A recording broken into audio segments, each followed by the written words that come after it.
Thanks for watching Theme Park Thoughts.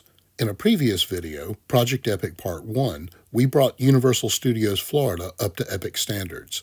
In this video, we'll tackle Islands of Adventure, which as a park has maybe the best 1-2 coaster punch of any park anywhere in Velocicoaster and Hagrid's. Velocicoaster is just a work of art. It's stunning, it's breathtaking, and Hagrid's redefines the possibility of family coasters. But both of these attractions are in the same park as this nightmare fuel. Yes, Velocicoaster is one of the best rides anywhere, but it's just steps away from this Reddit submechanophobia thread waiting to break out. The park is also home to two of the most aggressive water rides you will find anywhere. And unfortunately, these rides are buried in a morass of the worst, are you kidding me, who cares IP that any park anywhere should ever have to deal with.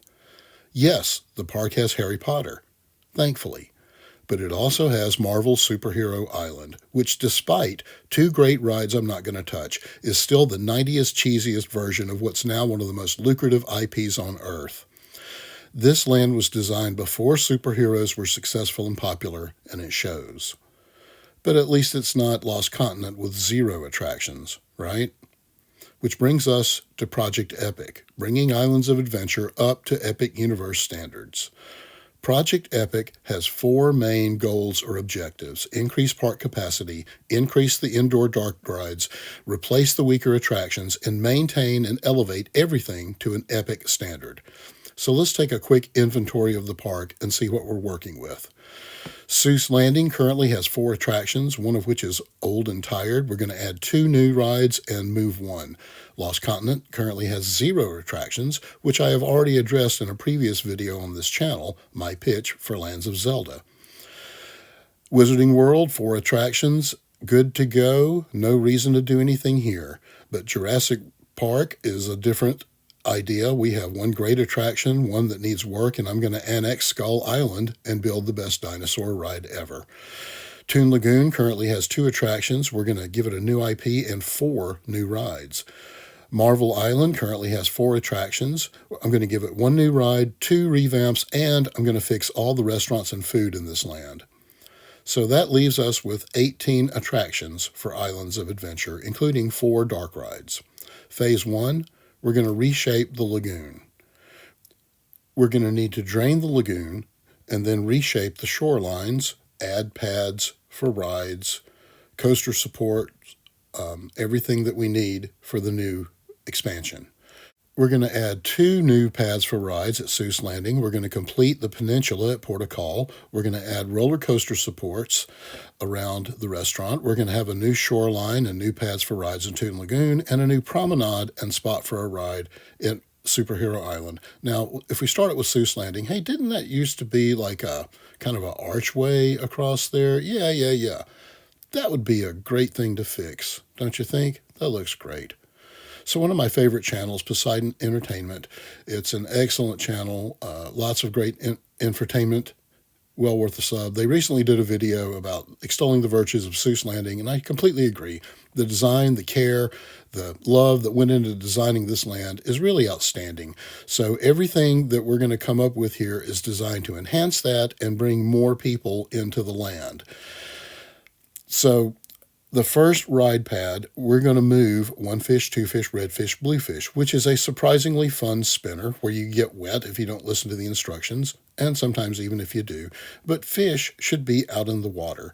So this is going to be visually kinetic. It's going to look great for both riders and viewers. Farther down the coastline of Sneech Beach, we're going to add this new interactive water jumble from Ride Engineers of Switzerland. Once we Seussify it, it will fit perfectly. It's got water crank guns, so everybody can stay cool and get wet. It's got a small footprint, but it's got a great, it's going to eat just south of 1,000 people an hour, and that's kind of what we're looking for. So as far as the name of the ride, Wish for a Fish with Seussian sea creatures on top of the ride vehicles. If that doesn't work for some legal reason, there's a couple of other options that I've outlined here.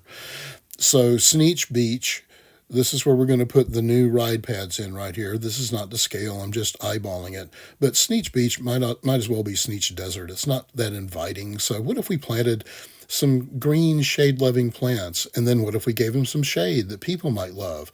We can have Seussian shades and Seussian canopies and Seussian places where people can enjoy being, and not just this sort of uninviting desert-like area where, you know, it looks like heat stroke's going to be your best friend on a blistering Florida day.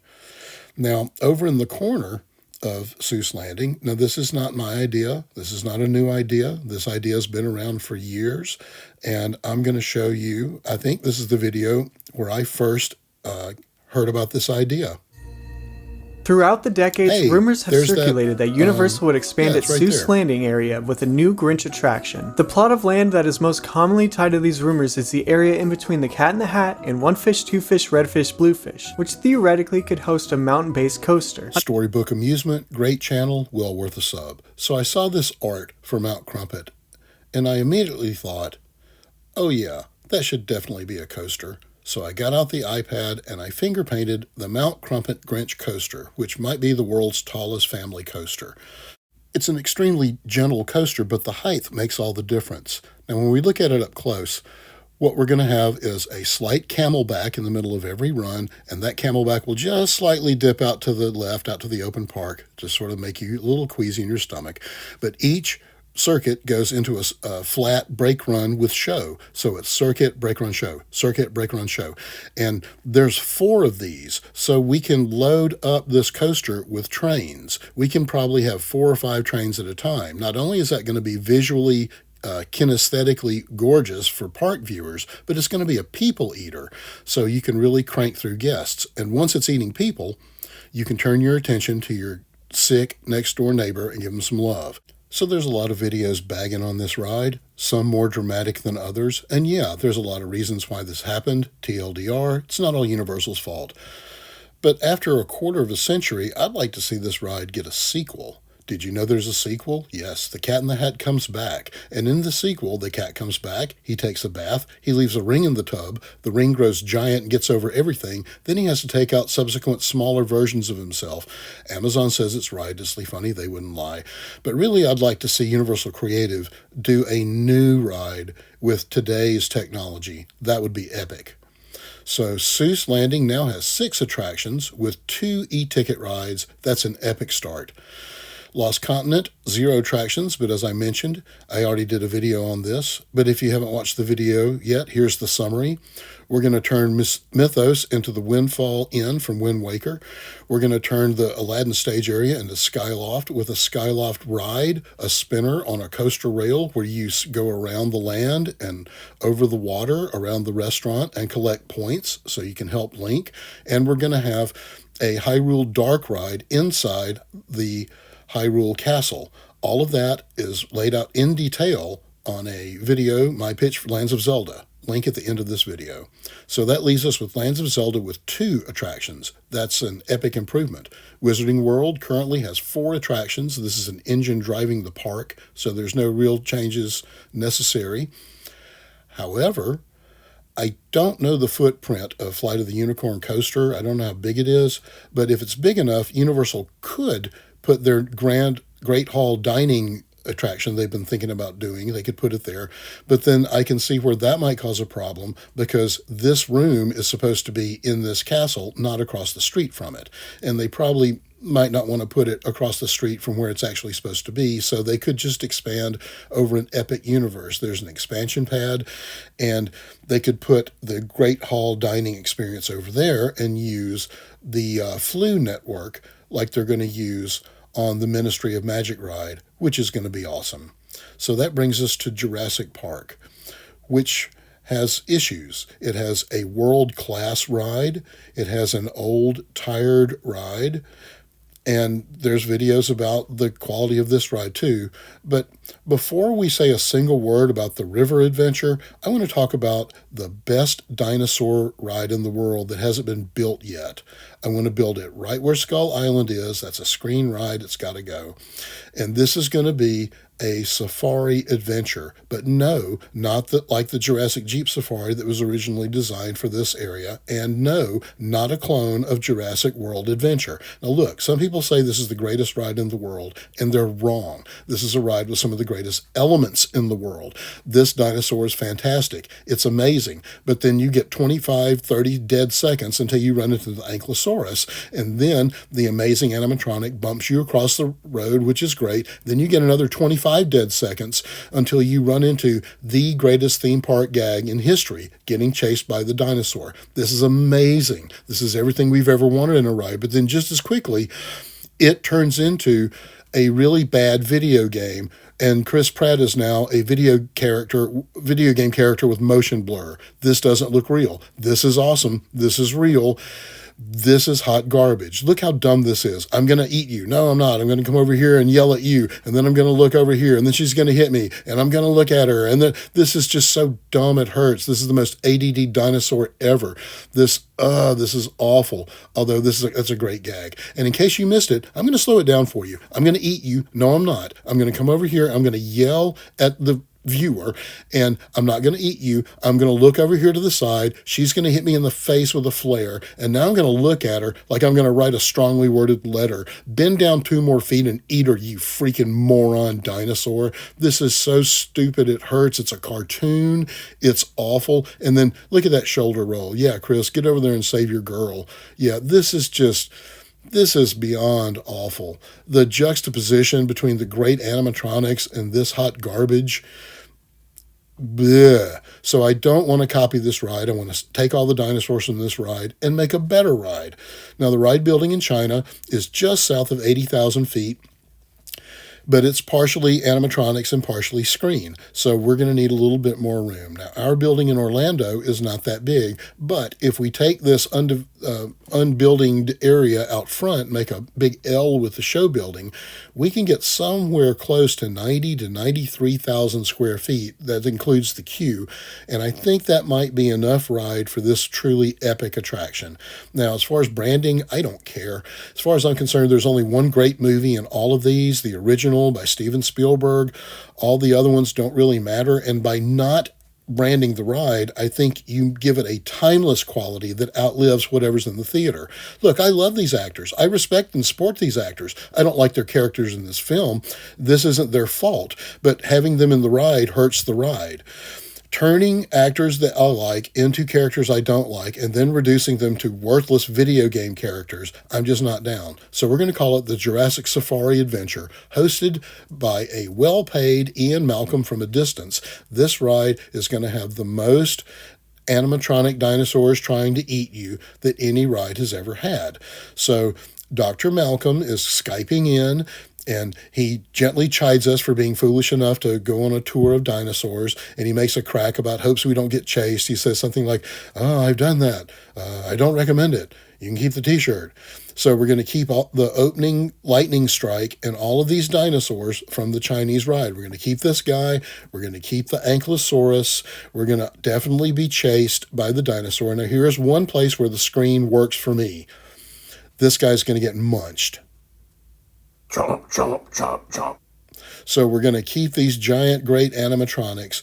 But what if we turned a corner and there was a big Spinosaurus that just made a kill, scaring the crap out of us? But I tell you true, in the heart of every 10-year-old that loves dinosaurs, we've always wanted to see these two square off, the T-Rex versus the Triceratops. And what if by using the same turntable technology when the dinosaur chases us, we could have these two square off? This is, in fact, going to be the plot of the ride. The big herbaceous dinosaurs, in protecting themselves, ending up protecting us and letting us escape. Now, as for the river adventure, it's easy to bag on this ride, but I would like to talk about something I call unrealistic mechanical expectations, okay? Way back in the 90s, Universal Creative did the impossible. They built the most amazing animatronic in the world. This thing is stunning. It is freakishly awesome. And it worked great for quite some time. But if you do even the most rudimentary counting of cycles, they're expecting this to go 500,000 times a year. Now add that over decades, over a quarter of a century. Sometimes you're going to have issues. Look, 500,000 reps a year on a finicky piece of equipment, that's just a recipe for disaster. I think there's probably a better way to go about doing this. Now, how is it today? Here is a video from a Fun Fab Fam. This was taken August 22nd, so extremely recent. How's it working? There it worked. It's working. It's working. Universal has put time, effort, money, sweat, profanity, all kinds of stuff into it. And I think they should stop. Stop doing it. Just totally stop. That's way too many dinosaur eggs in a temperamental neck when you could spread them all over the lagoon and get a lot more bang for your buck. Okay? And I'm not advocating a total makeover into the Jurassic World from California because I like my fake dinosaurs to be real, not digital. Now, here is a layout of the attraction. This comes from Park Lore website. If you are not familiar, it's an absolutely fantastic website, chock full of park history, ride history, lots of interesting writing, very much worth your time. So we're going to use this to look at the attraction. Now, the back half of the ride, I said I don't want to copy Jurassic World in California, but the truth is the back half of this ride totally slaps. Universal Creative did an amazing job. So we'll keep the back half of the ride like this, except removing Chris Pratt or movie characters to give this ride more of a timeless quality and not tie it to a film. So the back half of this ride is basically fixed already, but the front half of the ride is just bad storytelling. There is just way too much dead space and not enough dinosaurs, and even with the screens, I don't like it. So what we're going to do, we're going to move the gate, we're going to move it right to the top of the lift, and we're going to put a bunch of dinosaurs in here. They don't have to run around. All they have to do is blink and breathe and move their heads a little bit, and it'll seem more like a dinosaur park. Now, you might not be familiar with Albertodramius, but it is, in fact, the smallest herbaceous dinosaur from the North American continent. They're not much bigger than a turkey, maybe 4 feet, 5 feet. So we'll have a whole family of these guys just chilling out when you enter the park. And then we'll have a Styracosaurus family. Mom and baby are sleeping, and dad is just keeping a watchful eye. All he has to do is blink and grunt. We can hide his body behind bushes. All you need is his head. And mom and baby, all they need is an air bladder to make it look like they're breathing while they're taking a nap in the sun. Now, as we progress down the cove, we'll have the baby Brachiosaurus. But for now, Mama is going to be on a crane mounted on dry land, so she swings out from the jungle. This is going to be a lot more reliable animatronic for years to come. And then we'll have some Dimetrodons just sitting out on the beach, sitting out on the rocks, sunning. All they have to do is maybe blink. They don't have to be boring 60s green. They can be super fabulously colored. They can be, Superfly Dimetrodon. And what if we had an Iguanodon just standing next to the cave entrance, just eating some tree, getting his munchie on, just chilling out like Iguanodons do, not bothering anybody? And I heard a rumor that the park across town is going to close their dinosaur attraction, so some of those dinosaurs might be looking for work. You never know. Now, I can't believe a park actually built a dinosaur attraction with a cave and then didn't put anything in the cave. There's no spiders, there's no worms, there's no small dinosaurs. And speaking of small dinosaurs, I think if you took the same skeleton and put a bunch of different variety dinosaurs on it, they don't have to run around, just move their head, make occasional noises, and then you pepper them throughout the ride. So, for example, here in Stegosaurus Springs, what if we just had several of them sitting on the side of the bank of the river? And then when you go past the baby Stegosaurus, there's more of them right there. It makes the place feel more like a dinosaur preserve or a park. Now, once we get into the carnivorous area, what if we had just the top of a Tyrannosaurus head pop up? Doesn't even have to be the whole head, just a quarter of the head with an eyeball creeping us out. And then right here, behind this wall, what if there was a velociraptor stalking us, and his head went up and went down, and he followed us as we went in the ride? Universal's already proven they can make extremely realistic raptor heads. This shouldn't be a problem. And we'll keep the T-Rex that we just saw. He'll stick his head in just before we enter the lift for the indoor portion. So we'll keep the indoor portion pretty much like it is. We'll remove any current movie characters so this ride can have a timeless quality and go for years and years. Now, I do not claim to be an expert in animatronic dinosaur maintenance.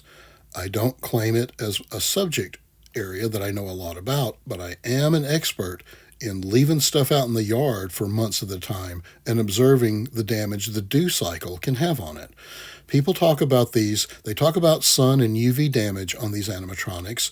They talk about the damage that weather can cause to these animatronics, but I never hear people talking about dew, the daily accumulative cycle of moisture and evaporation. And I just can't help but think that can't be good for latex animatronics. So I think it would be worth some time for people in engineering to try to figure out some type of umbrella or tarp or some type of automatic system that could cover these animatronics outside at night and break the dew cycle. But if you park your car in a carport, it doesn't get wet, but your car's not made of latex. So I think some time and effort in this area might lend ride longevity for the animatronics. So we're still going to call it the River Adventure. We're going to call the new ride the Jurassic Safari Adventure. We're still going to have Jurassic World Velocicoaster, and we're still going to call the land Jurassic Park. And everybody is happy because Jurassic Park now has 4 attractions with 3 e-ticket attractions. That is super duper epic. And I haven't said a word about Pteranodon Flyers because the ride's been closed for months. Nobody knows anything. Universal's not saying anything about it, so I just left it alone. Now, Toon Lagoon is what you get when really talented designers and creators get stuck with garbage IP. Okay, this land is as good as it can be with its current IP, but the truth is it's not as good as it can be, especially as far as generating revenue. Now I want to show you this. This is a meme I found while I was making this video. It's hilarious. It makes fun of Disney's building snafus in Epcot. It's a great meme. It's very funny. But I want you to notice one important detail, okay? Nowhere in the meme does it feel the need to describe who this is or why this is funny. And the reason is everybody knows who this is and they understand why it's funny. Everybody knows who that is. That's called cultural saturation, and SpongeBob has it in spades. Now look, just back in the 90s, Universal was willing to shell out big bucks to Warner's for 60-year-old IP. Run a Google search for SpongeBob memes.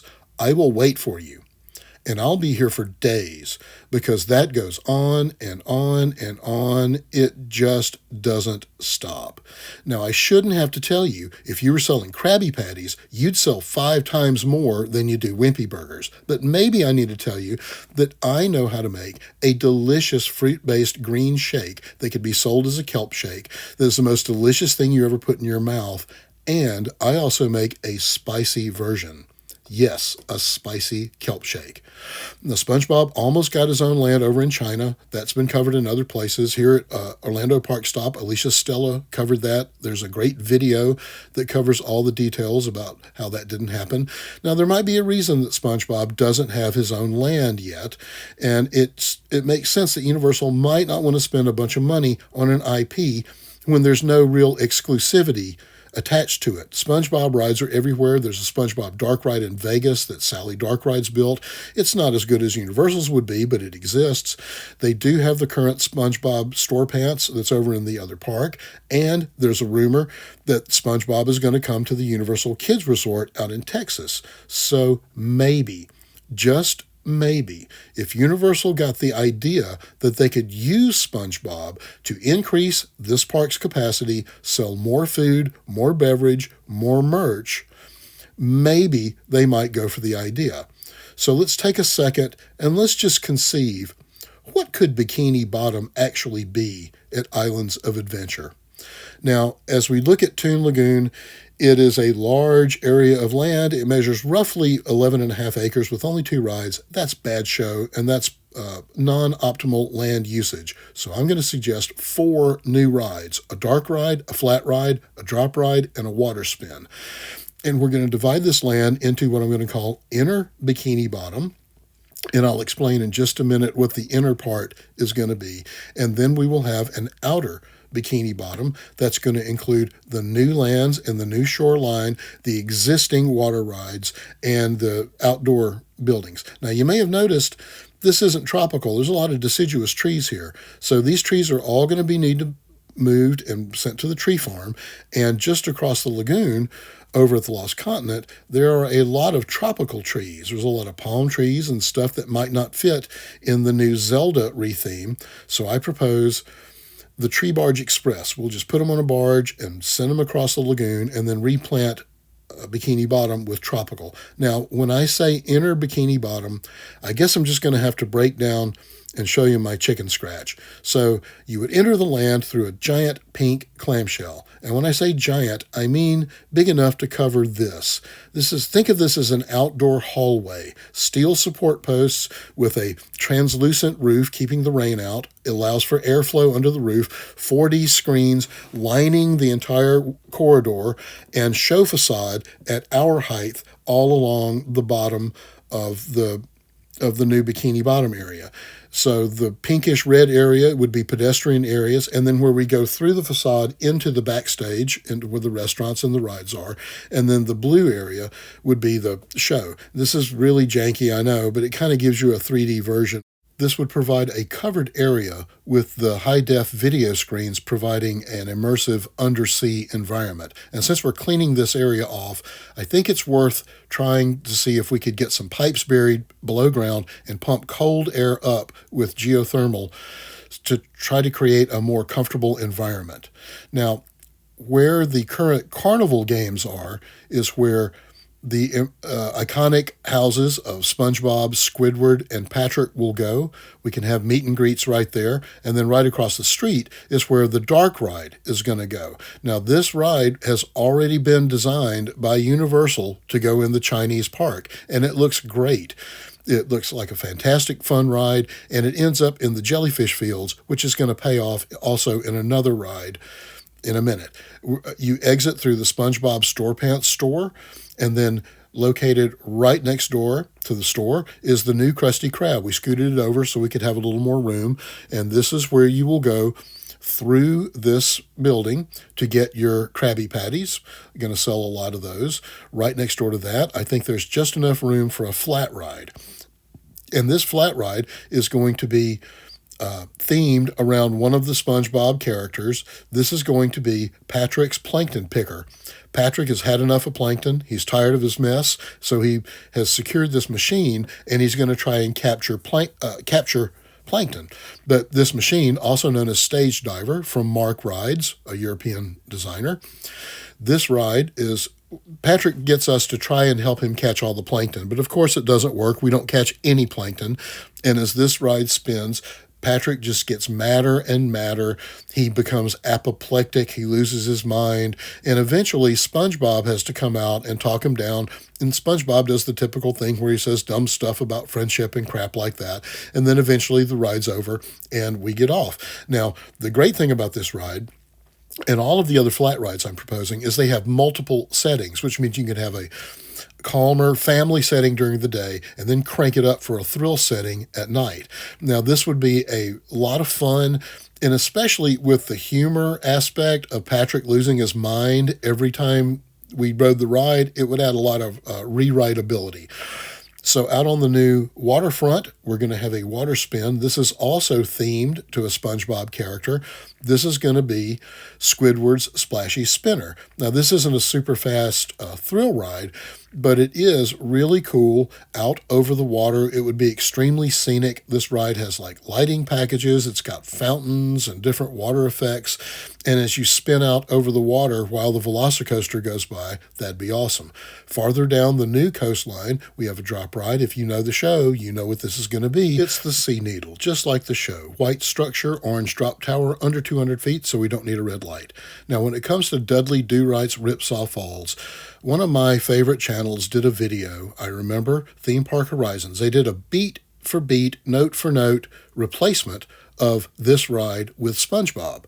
And when I went to go find that video for this video, all of a sudden that video is not there anymore.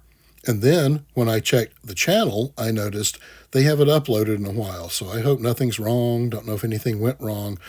But here's the thing. I'm 61. I didn't grow up watching SpongeBob. So, oh, it's okay, buddy. I'm not the guy to give you the note for note, beat for beat replacement for this ride. There are people that can do that, but I have a fantastic idea for the other water ride. You see, these rides have a reputation. They are notorious for getting you soaked. Not just wet, soaked. Soaked from head to toe, soaked, breeches, underwear, soaked in big letters, the whole thing. So much so that people that cover these parks and love these parks don't ride these rides because they don't want to get soaked. So these rides are so aggressive, they're actually hurting the park capacity. So I had this thought, what if that was part of the ride? What if getting soaked was the plot of the ride? Getting soaked versus not getting soaked? And what if the different characters had a hand in whether or not we got soaked? So we're going to go jellyfish hunting at Jellyfish Fields, and that's going to be the plot of the ride. But Plankton finds out, and he doesn't want us doing that. So he assembles a crew. He calls all the bad guys from all the history of the show. He calls these guys. He calls Karen, this guy, this cucumber guy that was there in the very first season when they hit the Jellyfish Fields. He's going to get them all together. Even the Flying Dutchman can make an appearance. Brian Doyle Murray needs work. So the plot of the ride is all of these water gags, they're trying to soak us, and then the good guys, our friends, they come up and stop us from getting soaked. And we can add a lot more water gags to add a lot more story. So we're about to get hosed, and then something happens and we don't get soaked. This can happen over and over. Now, on this indoor area right here, this is where the Flying Dutchman can go. And like I said, it's always good when Brian Doyle Murray gets work, so we should hire him. So the whole ride is good guys trying to soak us with bad guys trying to keep us. We're the targets all the way through this ride. We can retheme Me Ship the Olive to something like this. This can actually be a diner selling cold pre-prep food, or it can still be a kid's play area. But eventually, we get to the Jellyfish Fields. We can have a dome where we can have the jellyfish hanging out overhead, and everything ends great. And Squidward's just chilling out there. And so we are happy, like SpongeBob's happy. We've hit the Jellyfish Fields, we don't get soaked, and then we leave the ride happy like SpongeBob because we enter the new Bikini Bottom with 6 attractions, including a dark ride, 3 flat rides, and the 2 revamped water rides. Now that seems incredibly epic to me. And don't forget, we're selling a lot of Krabby Patties and kelp shakes, and even spicy kelp shakes. And don't forget the barnacle chips. I've got a recipe, and yes, they are delicious. Now, Marvel Superhero Island is actually kind of complicated. It's going to take a minute to explain it, and oh, look, we've already been here a half an hour. So, you know what that means? Yep. Stay tuned for Project Epic Part 3, Marvel Island, coming as soon as I can get it done.